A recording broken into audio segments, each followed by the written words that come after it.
vai chamando aí. Fala, Moncler. Boa tarde, Cris. Tudo bom?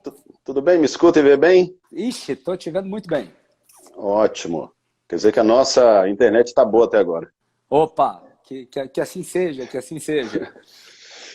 Legal, pessoal. Eu queria só pedir para todo mundo aí dar um ok sobre a qualidade do som e da imagem. A grande André Tamura, excelente aí. E aí a gente vai esquentando aqui, né, Moncler? Hoje, nessa onda de lives, a gente não perde tempo, né? Então a gente vai no que interessa. E esse cara aqui, o Moncler, é um cara que eu acompanho o trabalho há muito tempo. Bicho, nem sabia que tocaram aqui meu celular, nem sabia que podia acontecer isso durante uma live. Mas eu acompanho o trabalho do Moncler, Camarota, há muito tempo. E ele tem, assim, o que ele faz hoje é uma coisa meio, sabe aquelas profissões do futuro? Que a gente ouve falar, né? Aqueles nomes diferentes, assim, sabe? Que você nunca imaginaria que seu filho fosse, né? Imagina a mãe do Eu passei Moncler por isso, falando. hein, Cris? Eu passei por isso. Isso aí foi parte da minha vida, assim. Teve uma jornada bem maluca até chegar aqui. Não foi improviso, não. E foi de coisa maluca em coisa maluca. Não, legal. Então eu acho que nesse começo aí a gente pode até se apresentar, né, Moncler? Eu sou Cris Ferri, para quem não me conhece, eu trabalho com inovação, seja fazendo, botando a mão na massa, eu gosto de fazer a coisa acontecer. Já fiz algumas inovações, principalmente na Câmara dos Deputados, trabalhando em alguns outros projetos, a maioria deles para a área pública, tais como o Laboratório Hacker da Câmara dos Deputados, o Programa E-Democracia da Câmara dos Deputados e alguns outros, né? E trabalho muito na área também científica, acadêmica. Hoje eu sou pesquisador associado do MIT no Centro de Inteligência Coletiva e no Centro de Formação e Treinamento da Câmara dos Deputados, onde eu tenho, na verdade, o meu emprego mesmo, full time, como professor do nosso programa de mestrado lá. E mais do que eu apresentar, acho que o Moncler poderia falar um pouquinho dele enquanto a gente conversa, né, Moncler? E eu queria você já explicando por que você é um designer de experiência, né, um nome tão legal aí. Acho que eu já tenho para mim uma profissão que eu quero ser no futuro, viu? Eu acho que vai ser designer de experiência. E você já começa me respondendo, né? É possível se divertir no trabalho?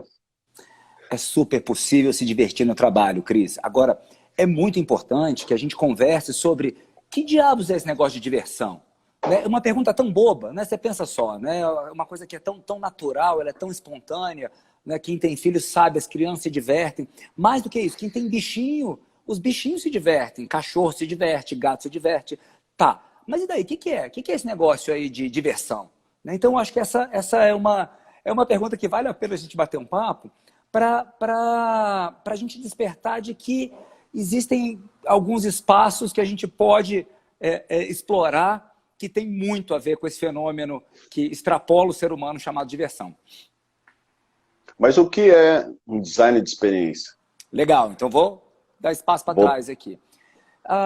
Pensa só quanta coisa legal, né, a gente consegue experimentar ao longo da vida. Para mim, uma das coisas mais marcantes que eu experimentei foi o esporte. E eu gosto, eu te falei, né, tava brincando aqui, mas tem um fundo de sério nisso, eu gosto de umas coisas meio fora do comum, assim, né?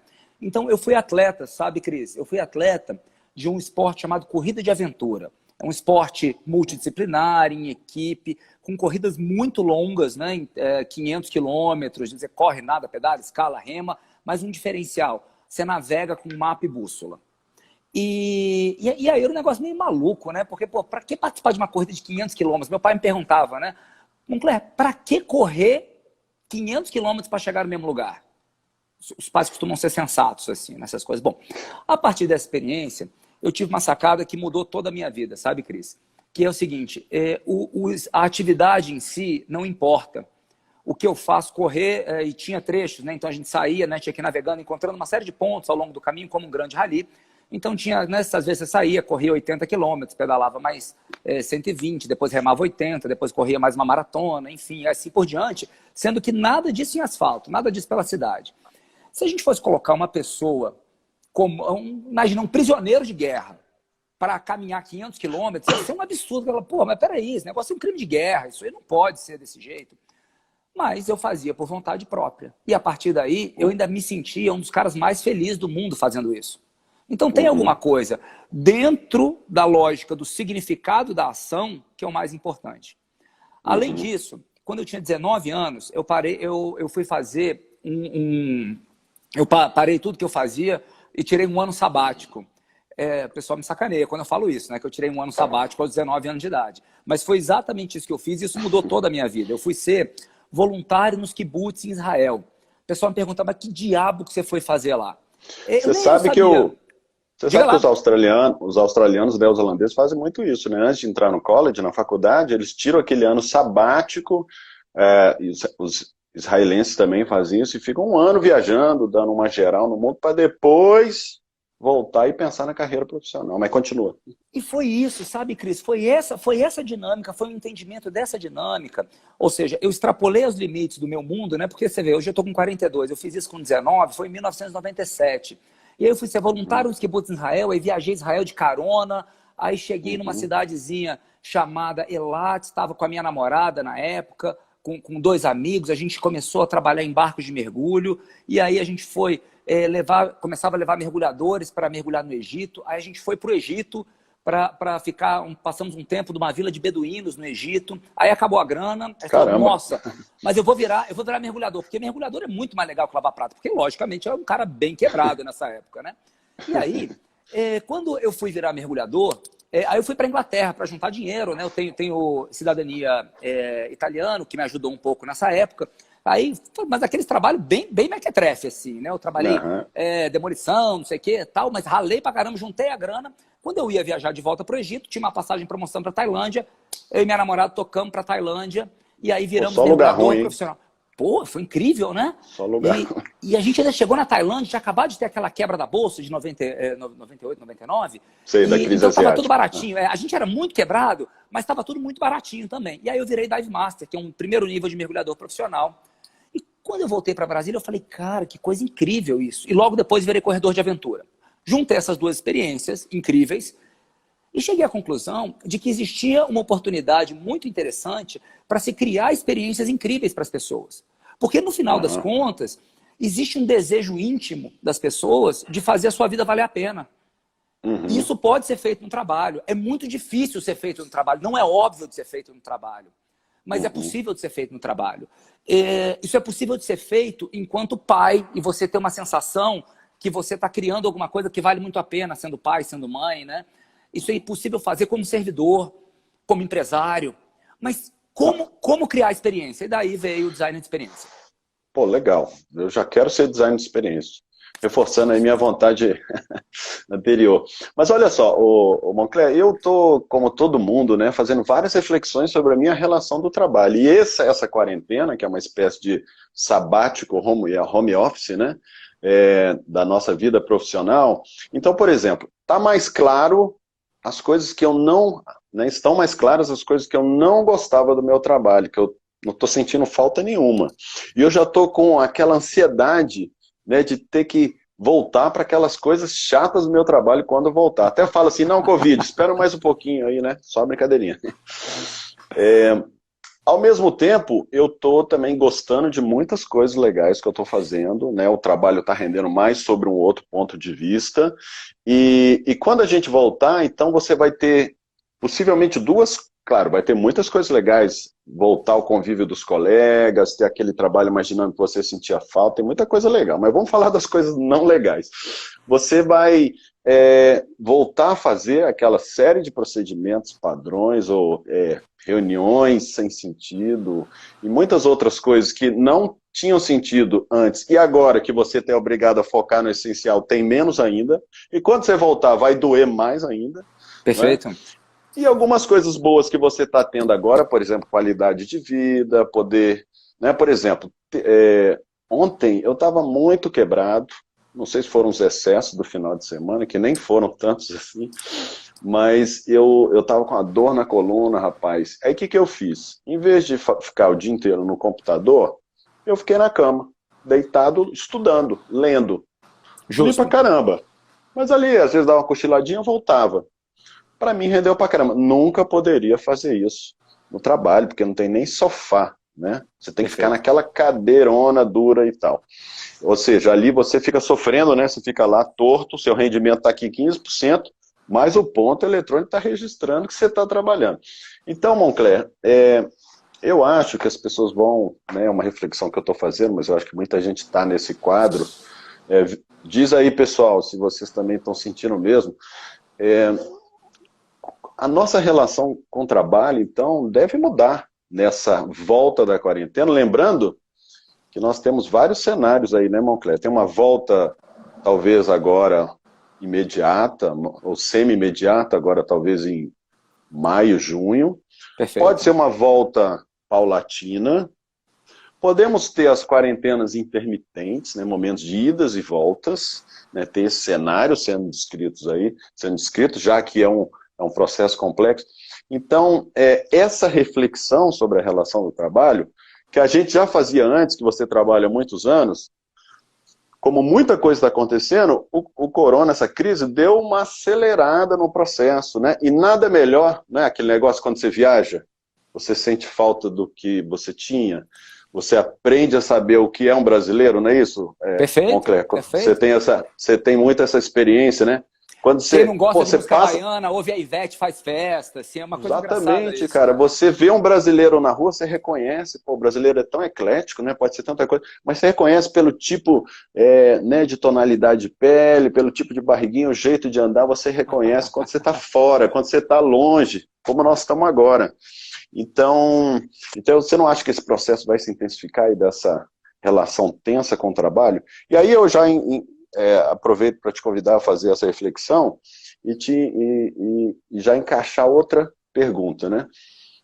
Por que separamos aí, né, prazer de trabalho?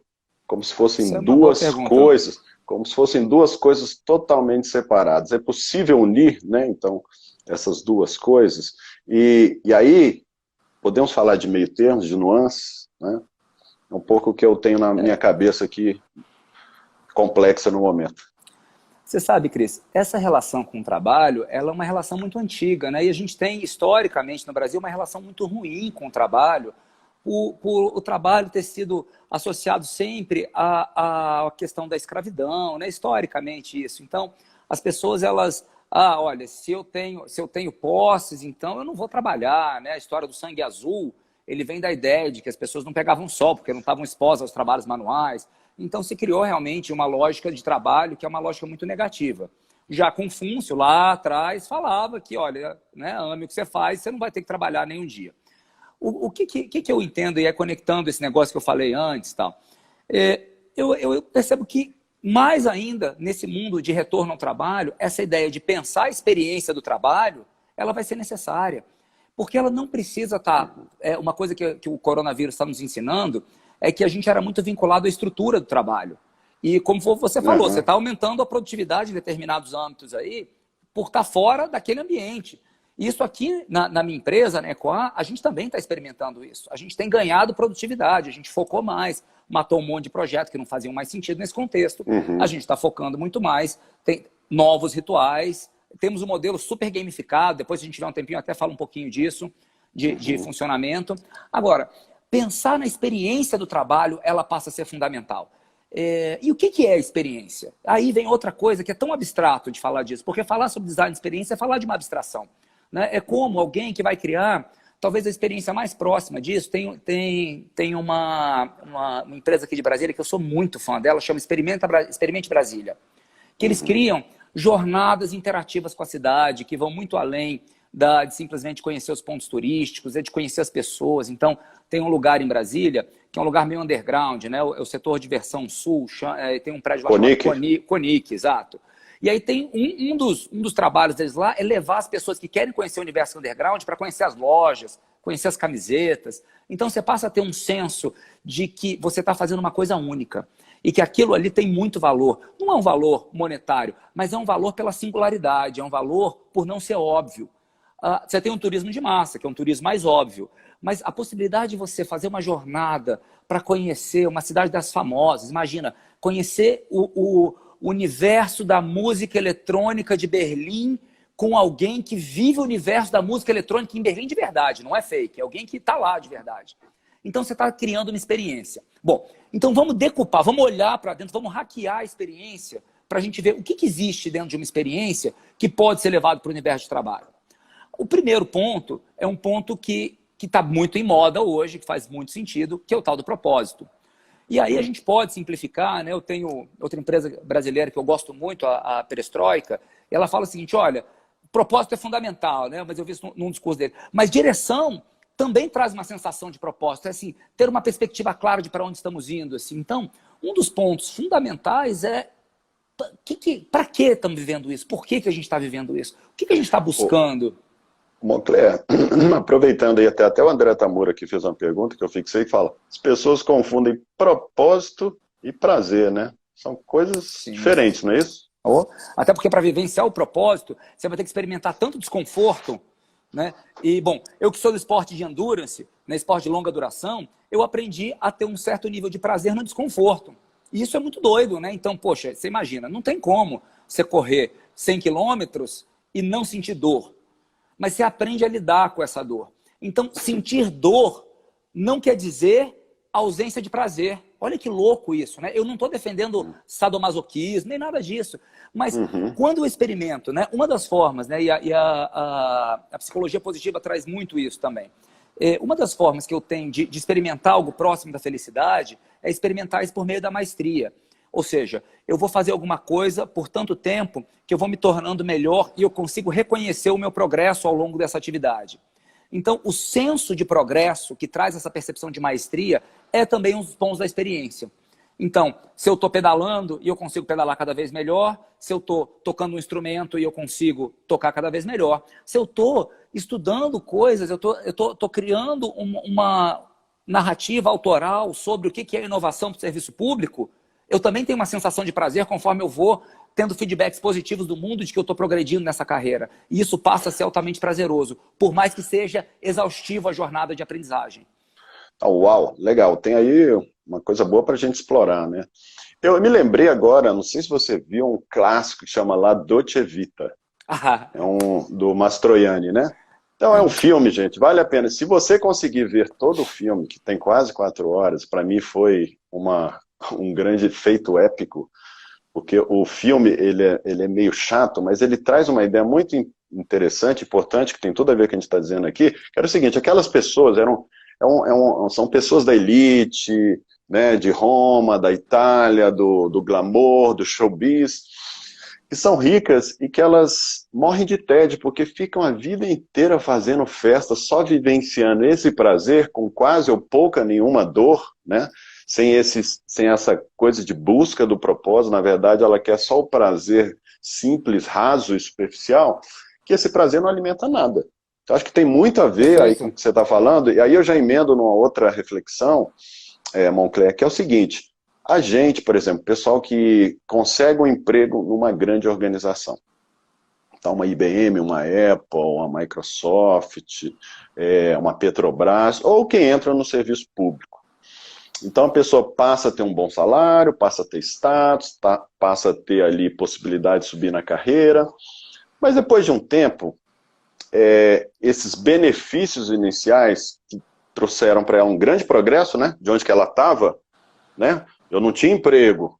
Imagina, eu entrei na cana muito novo, cara nerd, não tinha o que fazer, cheio de espinha na cara, não conseguia arrumar namorada, Moncler. Então fui estudar igual um cachorro e passei no concurso da Câmara, com 17 anos e com 18 eu entrei, mas foi assim, de coisa de nerd mesmo, que não tinha que fazer, e eu queria melhorar o meu status. Então eu né, não tinha namorada, não tinha salário, não tinha status, de repente virei funcionário da Câmara, tudo melhorou, até fiquei mais bonito, e minha vida mudou completamente. Eu tive um super progresso. Perfeito. Depois eu tive outros progressos, aí eu não quero usar o meu exemplo aqui. Mas eu vejo que muita gente chega numa grande organização, não só no serviço público, você trabalha bastante com empresas, e essa sensação de progresso, na verdade, tem a sensação de regresso, né? Ela dá um passo para frente, daqui a pouco Perfeito. 2 para trás, e aquilo deve gerar, né? Gera um efeito, claro que gera, porque eu já senti isso, todo mundo já sentiu, de muita tristeza, né? De muita frustração. Perfeito. Né? Isso tem tudo a ver, então, com com a relação de incentivos, não é isso, que organizacionais, que uma empresa, uma organização pública pode fazer para que você tenha essa sensação de progresso, né? Agora, eu te pergunto, a hierarquia ajuda nisso? Eu vou pegar as 3 perguntas. Vou pegar a primeira de todas. Tá? Nós estamos fazendo um mexidão aqui, tá? Eu vou até pegar essa pergunta aqui da Tamora, que ela falou, olha, as pessoas confundem propósito e prazer. Sim, confundem. Tá? Tem, do André Tamora. Vou falar de 3. Daniel Pink, ele tem um livro que ele trabalhou bastante isso, e aí ele trouxe um ponto que é o seguinte, olha, 3 níveis de prazer. Eu tenho um ciclo curtinho de prazer, né? Agora, há pouquinho tempo atrás, eu adoro chocolate. Eu comi um chocolate e foi altamente prazeroso. Foi... Que beleza. É assim, tem aquela propaganda do Kit Kat, né? Faça um break no seu dia. Para mim foi exatamente isso que eu fiz, né? Estava aqui trabalhando enlouquecidamente, falei, deixa eu fazer um break. É prazeroso, é extremamente prazeroso. Mas qual que é a duração? Né? Voo de galinha. Assim, comi, me saciei, curti aquela onda ali, pronto, passou. E aí eu preciso comer mais chocolate. Porque a dopamina produzida, ela foi curtinha. Agora, se eu entro, por exemplo, numa sequência de um trabalho mais longo, onde eu preciso, né, eu tenho um amigo que ele toca gaita, por exemplo. Ele começou tocando gaita, eu lembro do primeiro porra, para com essa porra aí, ninguém tá aguentando mais e tal. Hoje ele é um gaitista de nível internacional, participa de uma série de festivais. E aí eu viajei com ele no verão. Tu não sabe o que ele fez o verão inteiro. Agora ele não toca só gaita, ele toca um monte de instrumento. Ele passou o verão inteiro tocando instrumento. Então via até assim, ele nem gosta de música eletrônica, mas tinha uma música eletrônica tocando lá, ele tinha uma escalena, aquele tipo um pianinho que se assopra e tal, e ele ficava ali compondo na escaleta dele a partir de uma base eletrônica que ele nem gosta ali, tá, tanto que o cara viaja em música, ou seja, ele está numa jornada de 30 anos de música e tem consciência de que ele está longe do fim, ele não consegue perceber fim nesse negócio. Então, essa perspectiva de maestria é muito importante e muitas vezes o trabalho não dá isso. E não é só promoção, é senso de progresso. E é diferente. Eu ter uma promoção é importante porque ela materializa. Você falou aqui dos elementos que tem no trabalho. Os elementos que tem no trabalho, eles materializam a experiência. Mas eu preciso de ter outros elementos que também são intrínsecos. E aí a gente tem 2 separações de conjuntos importantes. Eu saio para curtir com os meus amigos, não é porque existe alguma coisa que eu vou levar para casa ou algo material que tem por trás. Mas o envolvimento social, a influência social que eu percebo que eu tenho no meu grupo de amigos queridos e me sentir amado por eles e me sentir querido dentro daquele grupo, pô, isso tem uma importância incrível. Isso é parte da experiência. Né? E eu preciso trazer esses elementos para dentro do trabalho. Quais são os espaços que as pessoas têm, por exemplo, para se sentir parte? Como que as pessoas... Aí vou chegando no ponto da hierarquia. Hierarquia é ok ou pode não ser ok. A hierarquia não é o problema. A questão é como que as pessoas... Como que eu crio um senso de importância para que as pessoas sintam que elas pertencem àquele grupo, mesmo que ela seja um estagiário, mesmo que ela seja um menor aprendiz. Não importa que ela tá no 15º nível de uma perspectiva, desde que ela perceba que ela consegue fluir a partir daquele lugar, de que ela tem autonomia sobre sobre a sua própria vida, ela tem a sensação de que ela está com o controle do videogame da própria vida dela, mesmo que essa sensação de controle ela seja restrita, mas ela precisa ter uma autonomia de falar, puxa, eu consigo escolher e agir para que eu chegue num determinado nível. Né? Por exemplo, quando você estudou para o concurso da Câmara, você tinha a sensação de que era possível passar nesse negócio e tinha um marco que era o próprio concurso. Então, legal. Outro dia eu ouvi falar de um conceito que eu não conhecia, que chamava o problema dos HIPOs, né, do Highest Paid Person's Opinion, que você conhece muito bem. Quer dizer, são aquelas pessoas muito bem pagas dentro de uma instituição, ou que têm muita autoridade, e que por serem pagas, serem muito cobradas, terem muita responsabilidade, elas mesmas colocam um peso muito grande na sua palavra, nas suas decisões. E isso, né, vários estudos mostrando isso, que isso gera um efeito negativo nessa enorme capacidade, né, do chão de fábrica, de colegas aí brilhantes que têm em todas as áreas poderem aflorar suas ideias, liberar sua criatividade, ou mesmo emitir a sua opinião. Lembrando, perfeito, não é, Moncler, que tem muitos tímidos aí que numa reunião ficam calados, e às vezes o cara que tem a grande sacada, e ele está com medo da repressão do chefe, etc. Perfeito. Então, eu tô cada vez, né, mais encucado com a questão hierárquica, e a gente estudando bastante assim, outros modelos organizacionais que eliminem intermediários e que deixe todo mundo mais à vontade para trabalhar. Eu estava vendo uma outra pesquisa, que aí eu passo a palavra para você, que você tem muita experiência nessa área, do Corporate Rebels, que é um grupo, já citei aqui algumas vezes, adoro o trabalho deles, é um grupo de holandeses, uma startup, que faz pesquisas de ambientes organizacionais inovadores, e eles detectaram que as organizações mais inovadoras são aquelas que têm líderes, não gestores, geralmente seniors, ou seja, que tem alguma experiência faz diferença, tá? Mas sempre considerando equipes multidisciplinares, e esses seniors teriam esses líderes seniors teriam 4 características bem interessantes. Primeiro, autenticidade, ou seja, você ser menos pau-mandado e mostrar sua cara, né? Quer dizer, importante também um pouco aí de ego, né? De você ter uma individualidade. Modéstia, ou seja, você também ouvir todos os outros e considerar aí uma visão 360 graus das pessoas que podem compartilhar. Rebeldia, hoje, né, que alguns falam de pensamento crítico, insurgência e etc. Rebeldia é massa, rebeldia é bem bom. E tenacidade, ou seja, você também, por um lado, você tem que ser modesto, ouvir a opinião dos outros, mas tem hora que você tem que ser, né, um pouquinho teimoso. Eu vejo assim, sabe, Moncler, que hoje nós vivemos um mundo muito de nuances, né? De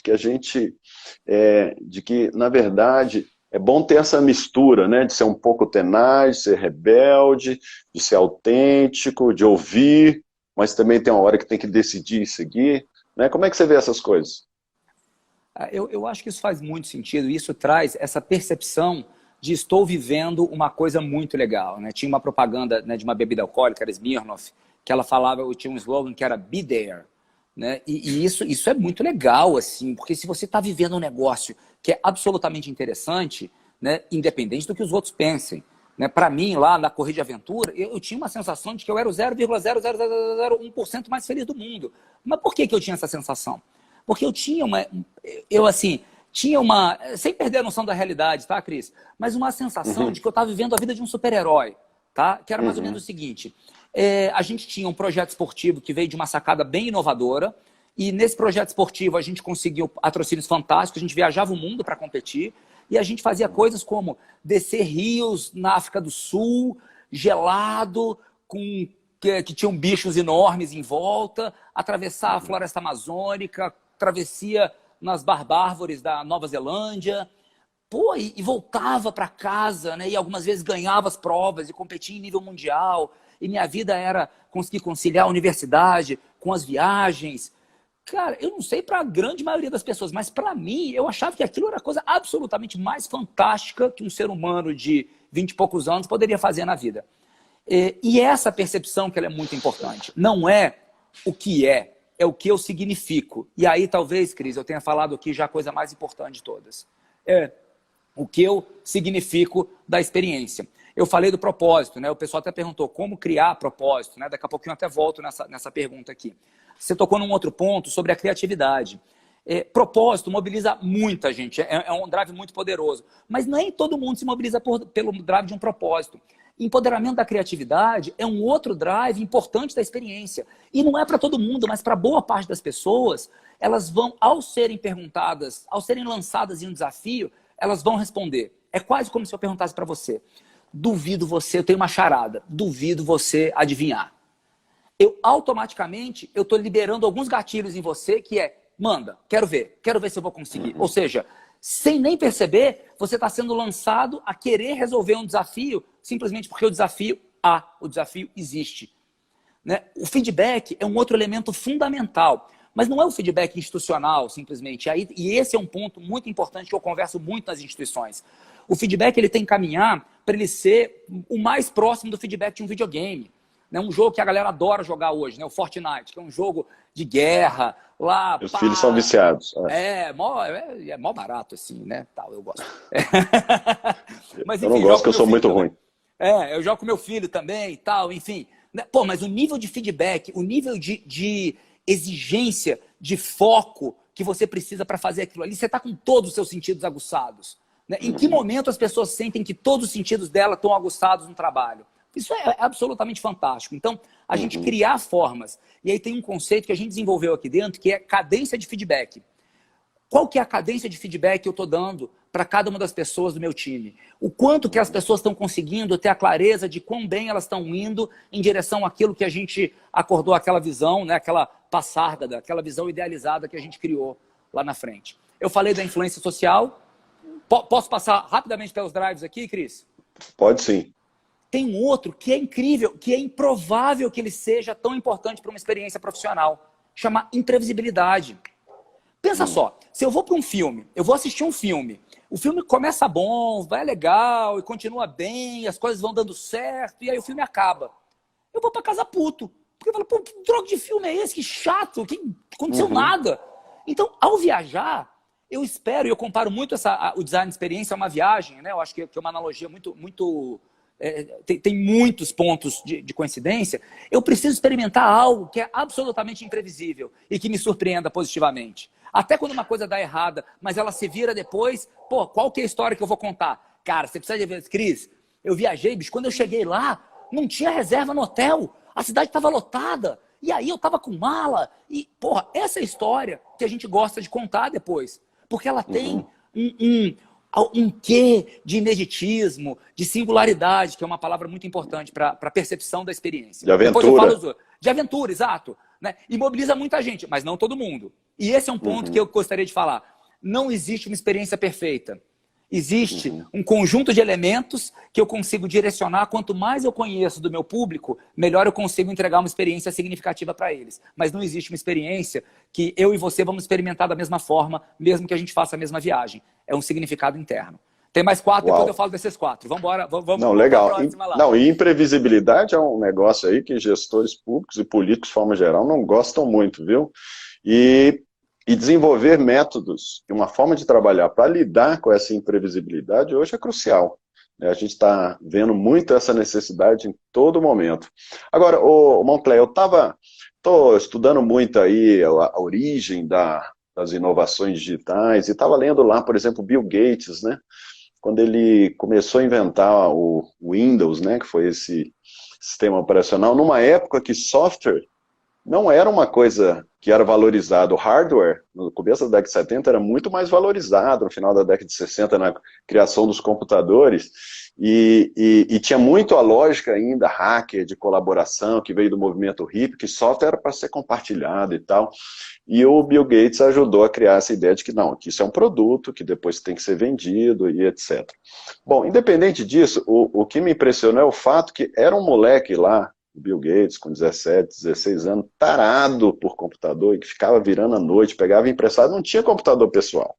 O cara pegava lá um computador da universidade e tal, e ele zerava os computadores, né? Ele até teve que responder uma sindicância em Harvard, porque super ocupou um determinado computador.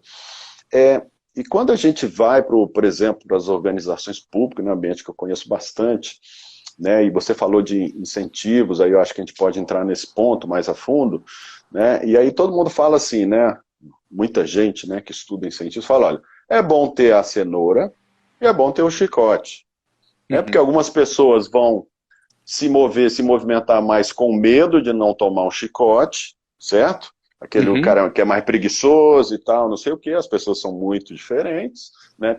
Psicologia comportamental explica muito, tá? A Luana Faria aí, psicóloga, que entende bastante disso, até postou aí uma pergunta, tá fixada, para você já lendo aí, Moca. Daqui a pouquinho a gente vai para ela aqui. E tem os incentivos da cenoura, né? Então, ou seja, coisas legais, muitas vezes gamificadas, que você vai comendo, vai fazendo, e você está tão envolvido, está tão, né, engajado naquilo ali, que você não vê o tempo passar e nem sente o trabalho.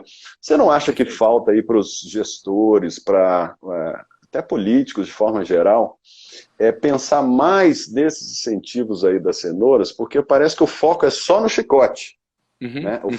Quando você foca só no chicote, fala, olha, vamos criar agora avaliação de desempenho, vamos cortar salário de servidor, vamos fazer demissão, vamos reduzir, vamos aumentar as horas, vamos colocar ponto eletrônico. Você transmite uma ideia, né, e muita gente chateada com isso, de que, cara, ou você faz, senão você toma chicotada. E olha, do jeito que eu estou falando, parece que é todo mundo bandido, parece que está todo mundo trabalhando mal. Então, aquele cara que é bom, que trabalha bem, muita gente que está aqui assistindo a gente está nessa linha, né, fica muito chateado com esses incentivos negativos. Como é que você vê isso, assim, sabe? Os incentivos negativos são bons também, né? Até para um determinado eles são muito público. poderosos, são muito poderosos. Se tem uma coisa que engaja, é o medo. Sem dúvida, ele é muito poderoso. Talvez seja mais poderoso até que o propósito para a grande maioria das pessoas. Mas tem um porém que é imenso. Se eu estou num sistema em que me gera medo, se eu posso fugir desse sistema, eu fujo. Então, as pessoas elas vão estar ali, se elas tiverem a menor opção possível, elas saem. Um dos grandes fatores de pedido de demissão é a relação com a chefia imediata. Não, mas poxa, o cara tinha benefício, ele tinha salário, carro da firma, telefone, vaga na garagem, tinha todos esses mimos corporativos, mas a relação com o chefe era uma relação ele se sentia subjugado, não tinha espaço, ele tinha um desejo de dar a ideia de um projeto e as ideias eram roubadas ou simplesmente não eram abafadas para ele não poder aparecer. Pô, o cara fala, não, peraí, não está pagando, não paga para mim, o dinheiro e os benefícios que eu ganho não pagam. Então, o medo, ele é muito poderoso. Mas se você só motiva pelo medo, você vai perder as pessoas, é fato isso. As pessoas vão fazer, elas podem até sair para uma outra área da empresa, mas elas vão querer se libertar daquilo. E um outro ponto, se você vira as costas, se você tira o chicote, o sistema perde performance. Então, ele acaba virando gerente dependente, né? Malvado dependente, assim, para colocar nesse formato. E aí você falou das cenouras, né? As cenouras, eles são incentivos, que eles são muitas vezes incentivos, eles são incentivos extrínsecos. Ele é o troféu de uma corrida. E aí agora eu vou te falar enquanto atleta, né? Ganhar uma corrida e receber um troféu é maravilhoso, é incrível, né? É sensacional. Eu tenho, no ano de 2005, velho é foda, né, bicho? Mas 2005, tem 15 anos atrás, eu recebi uma premiação de uma revista que existe até hoje, chama Go Outside. Ela anualmente premia os 10 maiores atletas ou grupos esportivos que foram relevantes no esporte de aventura do Brasil. E eu tive uma honra imensa de ser premiado, né? Então, em 2005, eu e a minha equipe, chamava os Calunga na época, nós fomos agraciados, festa em São Paulo, um troféu lindão, assim, né? Bom, primeiro, o que é o troféu? O troféu é uma base de um material tipo um cimento, no qual está cravado uma madeira de lei, assim, uma madeira pesada, e tem o logo da revista, o O da Go Outside, e tem uma placa, né, explicando qual que é o prêmio e tal. Se minha casa pegar fogo, talvez esse seja o objeto que eu quero levar comigo. Porque tem 2 objetos que eu gosto muito. Tem esse e tem uma outra que foi uma bicicleta que a gente ganhou, foi feita sob medida para a gente, tem o meu nome na bicicleta, ela não é adesivada, ela é pintada, né? Então tem o logo pintado com o meu nome escrito lá. Porra, para mim aquilo ali é uma honraria, assim. Então tem um significado. Sim. Esse é o ponto, tem um significado. Quanto que aquela merda, aquele troféu vale, Cris? Vale nada, cara. É um pedaço de madeira num cimento refinado com uma plaquinha de cobre. Vale nada, cara. Eu não vendo aquele negócio por R$20, ninguém compraria. Mas para mim, ele tem um valor muito grande. E esse é um ponto que é muito importante de entender em relação a incentivo. Não é o prêmio necessariamente que tem importância, mas o significado que é atribuído a ele. Né? A medalha de ouro, ela tem muito mais valor por ser a medalha de ouro de um campeão olímpico, tem muito mais valor pelo significado olímpico do que pela quantidade de ouro em si. A quantidade de ouro em si, ela eu consigo repor. O significado de uma medalha de ouro olímpica é único. Né? Bom, existem outros elementos da experiência que vai além desses 2. Né? Aí, esse ponto está muito dentro de uma lógica que é do Skinner, do behaviorismo radical. Né? Então, eu vou induzir um comportamento. Eu vou punir o que eu não quero e eu vou incentivar aquilo que eu quero. Legal. Uhum. Mas a experiência vai além disso. Né? Existe, por exemplo, uma coisa muito... Inclusive, um tema que precisa ser muito melhor estudado, o desejo pelo poder. É muito louco esse negócio. Né? Por que um cara... Né, e a gente pega na história da política, sem citar nomes. Por que um cara, empresários tão bem-sucedidos... Pô, o cara, bicho, tem... dinheiro não é uma questão. Dinheiro não é uma questão. Não, ele, em absoluto, o cara anda de helicóptero. Ele não tem... Se ele investe bem o dinheiro, se ele não faz mais nada a ver. Se ele investe dinheiro dele, ele vai ter 200 mil reais na conta dele por mês, que, pô, dificilmente ele vai conseguir gastar. Beleza. Por que um cara desse se corrompe? Para que esse cara se corrompe? Então, existe algumas coisas que são inerentes ao ser humano, como o próprio desejo pelo poder, que extrapolam a cenoura. Não é a cenoura. Né? Não tem, o cara já ganhou. Então ele tem um mercado de cenoura. Ele tem ele é dono de um stand do Ceasa de cenoura. Então, por quê? O que ele está buscando além disso? Ele está buscando significado, e muito do significado, esse desejo pelo poder, é um instinto muito forte do ser humano. Né? Então... Não, sensacional, Moncler. Agora, indo para né, então, entrando na prática, porque tudo que você fala aí, para mim, faz todo sentido. O cara que tem que fazer um relatório, ele tem como fazer aquilo legal? Ou seja, vou perguntar melhor isso, né? Eu tenho algumas coisas chatas que eu tenho que fazer no meu trabalho. Todo trabalho tem. Tem lá, todo mundo tem aqueles relatórios chatos demais, que ninguém lê, mas que você tem que... Se você não fizer, chama atenção, você vai ser questionado, entra o controle no seu pé. E se você fizer, ninguém vai ler direito, mas está lá. Né? Foi chato fazer, é chato para quem lê, aquilo quase não agrega valor, né? Mas você tem que fazer. Agora, tem uma forma de a gente lidar com essas coisas chatas de uma maneira mais efetiva, eficiente, ou talvez aí a organização tenha que mudar a maneira como ela cobra, o tipo de produto que ela pede? Legal. Deixa eu te contar uma historinha para te responder essa pergunta, Cris. Eu falei para você que eu virei mergulhador na Tailândia, né? Eu virei dive master na Tailândia. E aí eu voltei ao Brasil, né? E aí eu continuei, queria mergulhar, mas pô, moro em Brasília, né, bicho? Aqui não tem muita coisa para mergulhar. Eu fui fazer um curso de instrutor lá em Guarapari. E no verão seguinte, eu apliquei para ser instrutor em Fernando de Noronha. E como eu tinha um currículo, né, bem fera, eu fui trabalhar em Fernando de Noronha e foi mó barato, né? Fernando de Noronha é a meca, né? Uma das mecas aí do mergulho, não é? É incrível, né? E tinha eu fiz meu batismo status... lá. Uau! Eu trabalhei lá na Atlantis, na empresa Atlantis. E aí, um monte de gente só um parênteses aí, Moncler. Só um parênteses. Imagina como não está agora mergulhar em Fernando de Noronha, sem turismo, sem nada. Diz que tá pipocando de peixe, né? Uau, deve estar mesmo. Acho que assim, ó, a primeira abertura lá de turismo para Fernando de Noronha, nossa, vai valer milhões isso aí. Mas desculpa aí, vai. Só me empolguei aqui.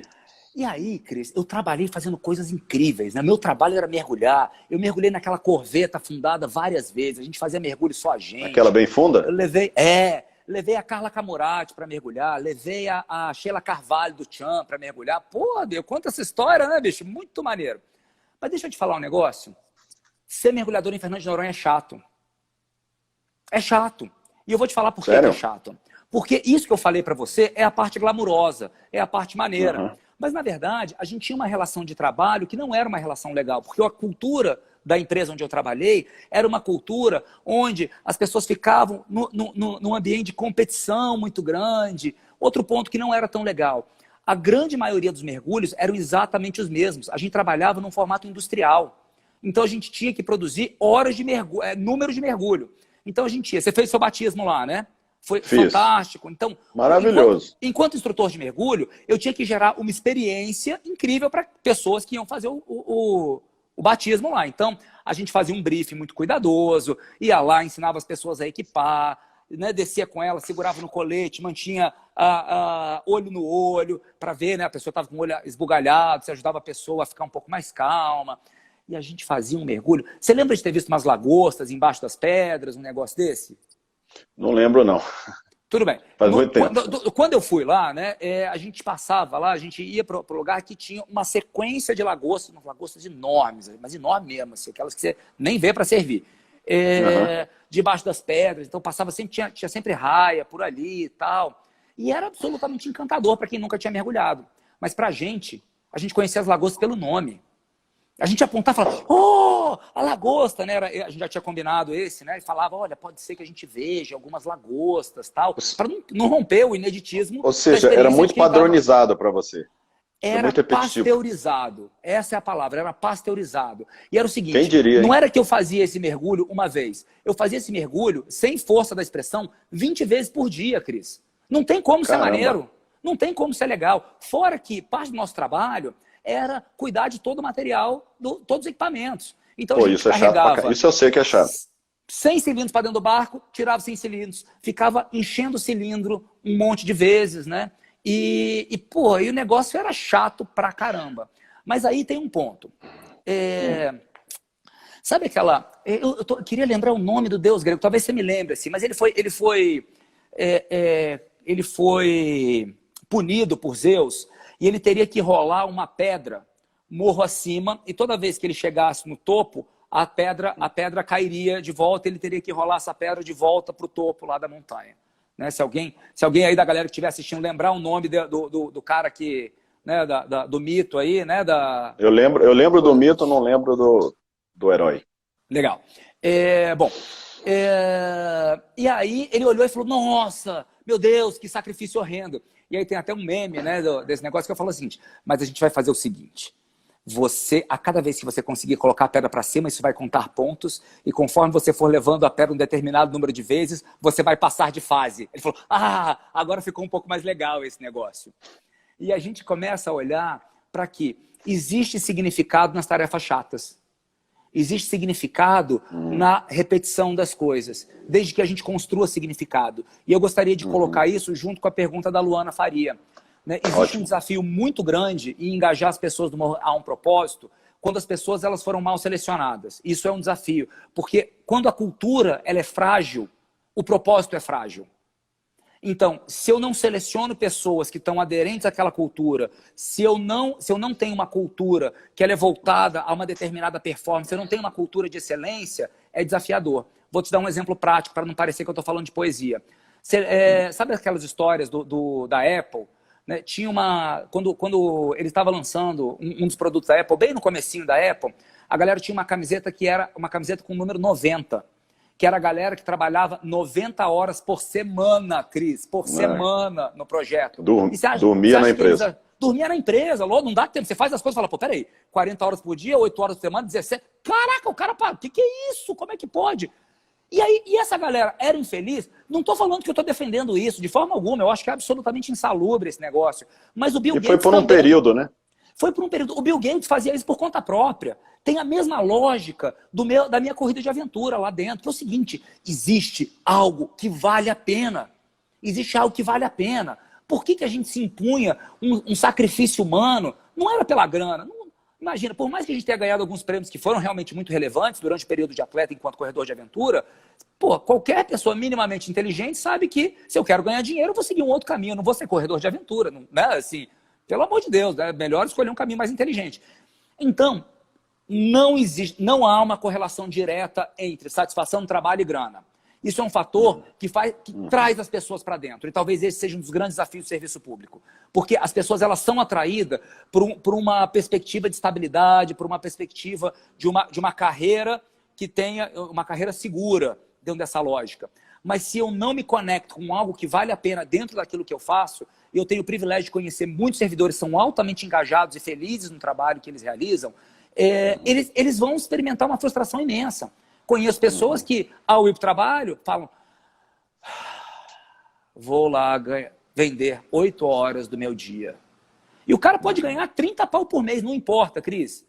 Ele não tem a sensação de que 8 horas do dia dele valem 30 mil reais. Porque como as condições de vida estão estabilizadas, ele falta amor próprio, falta uma sensação de que a vida está valendo a pena. Então, para responder a pergunta da Luana, é muito importante que a gente crie sistemas, mesmo quando o sistema de tração de colaboradores é um concurso público, a seleção para as áreas precisa ser muito bem feita. A venda do propósito, ela precisa ser muito bem feita. O erro, ele precisa ser tratado com muito cuidado. E esse é um outro ponto muito importante, que tanto a escola quanto o trabalho têm uma relação distorcida em relação ao erro. Né? Pessoas que estão experimentando isso é um desafio legal até no serviço público. Pessoas que estão experimentando alguma coisa, elas podem ser punidas por estarem extrapolando alguma das regras previstas. E aí eu mato a iniciativa das pessoas, porque como se eu criasse uma cultura de que vale a pena ficar na linha da água, porque se eu apareço demais eu vou tomar bala, então é melhor ficar aqui. Não, peraí, opa, deixa eu só dar uma olhadinha aqui de vez em quando. Pois não. Não, Moncler, nossa, muito legal. E aí você me falando disso me lembra muito, tem um professor da Universidade de Brasília especializado em inovação, chama Antônio Isidro, e ele fala, olha, um dos pontos importantes para a inovação é você criar um ambiente de inovação dentro do trabalho que, claro, tem os elementos físicos, que são muito importantes, nós estamos ainda ligados fisicamente ao trabalho, mas tem outros elementos. E aí a gente vê, por exemplo, como a Pixar, por exemplo, lá nos Estados Unidos, no Vale do Silício, tem lá um café, ou vários cafés, no meio do seu trabalho, ali no ambiente de trabalho. Para quê? Para provocar encontros informais, porque ela sabe que isso gera valor para a empresa. Você, tá cansado, vamos ali tomar um café, conversar? Isso gera valor. Quando a gente, por outro lado, entra em uma sala imensa, cheia de cubos, né, que geram o fechamento, com corredores estreitos, com poucos locais de encontro, isso também afeta a nossa relação de encontros e etc. Também não dá abertura, ou uma parte do seu tempo, para experimentar, para testar, para, né, tentativa e erro, ou para ter, digamos assim, discussões como essa, lives. Imagina, muita gente está assistindo live porque agora tem tempo, mas no dia a dia o cara não tem tempo de assistir live. Perfeito. Né, uma live Perfeito. aqui que a gente está fazendo um debate legal daqui, tanto eu quanto você, nós somos curadores, né, de conteúdos, então a gente sintetiza aqui alguns conteúdos para o pessoal que não tem tempo, não é especializado nesse assunto. Então, tudo isso que você está me falando aí reforça essa necessidade, né, da gente criar aí sistema de progresso dentro das organizações, da gente criar um sistema de incentivos. Por exemplo, o negócio do relatório aí que você falou, que é um exemplo clássico, né? Poxa, em vez, por exemplo, eu vou num evento, tá? Aí eu vou passar a palavra para você, para o seu comentário final, nosso tempo aqui já está se esgotando, mas só dar esse último exemplo. Eu vou num evento institucional, pago pela instituição, para participar lá, ou para dar uma palestra, então compartilhar conhecimentos, aprender, né, fazer networking, que isso ainda é mal visto, mas algo extremamente essencial, que os gringos lá fora dão altíssimo valor. E quando eu volto, para justificar, além de estar comprovante de embarque, né, uma coisa ridícula, né, um tipo de controle obsoleto do século XX, ultrapassado, né, um comprovante então de forma e não de conteúdo, ou seja, de resultado. Mas além disso eu tenho que fazer um relatório, Moncler, de como é que foi essa minha viagem. Esse relatório é publicado na internet, é enviado lá para o controle, mas ninguém lê. Cara, em vez de um relatório, eu até já sugeri isso, se você tivesse que escrever um artigo, um blog, ou um vlog, fazer um vídeo, inclusive com imagem de você lá ao vivo, que já comprovasse a sua presença, que não precisasse de cartão de embarque, ou seja, você já está dizendo que você está lá, você já está sintetizando os conteúdos que você está tendo, você já está compartilhando, gerando valor público para todo mundo, não só para a instituição, e você deve estar adorando fazer isso, né? Vai dar um certo nervosismo, mas na verdade você está fazendo um relatório audiovisual. Uma vez no LabHack a gente fez isso, né? A gente interpretou relatório como relatório audiovisual, fizemos um vídeo, né? Passou no controle. Mas daí eu acho que quando você ressignifica, né, você está fazendo uma coisa, pô, não vou dizer assim que foi legal, mas foi muito mais legal do que fazer um relatório, né? Então, só para exemplificar aí, né, na prática, o que você está falando, né, de que como a gente pode... aí aquilo ali tem significado para mim, participar de um evento e compartilhar conteúdo e estimular a rede, né, e outras pessoas vão se conectar comigo a partir daquele conteúdo, aquilo tem significado para mim. É muito Perfeito. mais tesão de fazer Perfeito. isso. Né? Que comentário final você gostaria de falar da nossa live aqui? Passou voando, muito assunto legal aí que a gente discutiu. E queria, antes de mais nada, te agradecer, tá, por esses insights aí. E o que de palavras finais aí, antes de a gente terminar essa live, e já pensar numa outra no futuro. Ó, Vou pegar essa pergunta que está fixada aqui. Como que eu vejo a competição nas organizações? Eu adoro competição, amo competição, eu gosto de competição. Vicente. Agora, eu prefiro ambientes colaborativos. Eu prefiro muito mais ambientes colaborativos. Eu gosto de um conceito chamado competição. No interno a gente treina, é tipo trabalho em equipe, né? Então aqui dentro a gente é um time para a gente poder competir lá fora. E aí isso tem a ver com uma dinâmica de jogo, com dinâmicas de jogo, que é um dos elementos que a gente faz, que é qual é a relação que eu espero entre as pessoas, entre os meus participantes, entre meu público-alvo, ou as pessoas dentro da minha empresa. Então isso é parte, pensar esse tipo de relação é parte do design de experiência.